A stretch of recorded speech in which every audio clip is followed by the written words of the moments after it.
आता पाहूया टॉप 9 राजकीय बातम्या। वंचित बारामती लोकसभा मतदारसंघामध्ये उमेदवार देणार, आंबेडकर लवकरच उमेदवाराची घोषणा करणार। वसंत मोरेंनाही वंचितकडून पुण्यामध्ये उमेदवारी निश्चित झाल्याची सूत्रांची माहिती।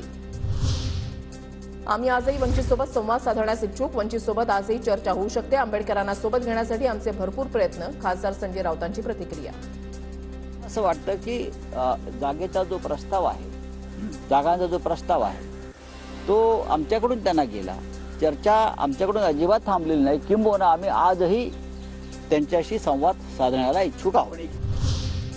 कोणत्याही गद्दारासाठी आता दरवाजे उघडे नाहीत, एकनाथ शिंदेंचाही पत्ता कट होणार, खासदार संजय राऊतांचा दावा। महायुतीमधल्या 4 जागांवर अंतिम तोडगा निघाल्याची सूत्रांची माहिती। संभाजीनगरमधून भुमरे, कल्याण डोंबिवलीमधून श्रीकांत शिंदे, ठाण्यामधून म्हस्के किंवा सरनाईकांच्या नावाची चर्चा, तर पालघरची जागा भाजप लढणार असल्याची सूत्रांची माहिती। रत्नागिरी सिंधुदुर्गच्या जागेवर आमचा दावा कायम, यवतमाळ वाशिमच्या जागेवर तिढा कायम, मंत्री उदय सामंतांची माहिती।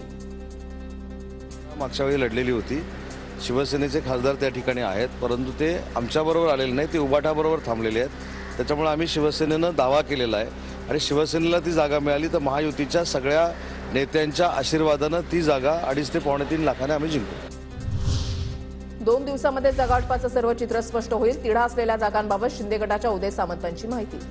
नाही, हा तिढा देखील 1-2 दिवसामध्ये सुटेल। ज्या ठिकाणी उमेदवार जाहीर व्हायचे आहेत ऑल ओव्हर महाराष्ट्रामध्ये ते देखील जाहीर होतील। नाशिक धाराशिव दोन्ही जागा अजित पवार गटाला मिळणार, शिंदे फडणवीस दादांमध्ये 2 जागांबाबत काल अंतिम चर्चा झाल्याची सूत्रांची माहिती।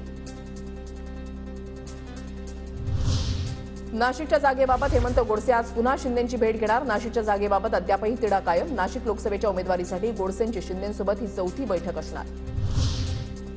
हिंगोलीचे खासदार हेमंत पाटील समर्थकांसह मुंबईकडे रवाना होणार, उमेदवार बदलणार असल्याच्या चर्चेनं हेमंत पाटील समर्थक आक्रमक।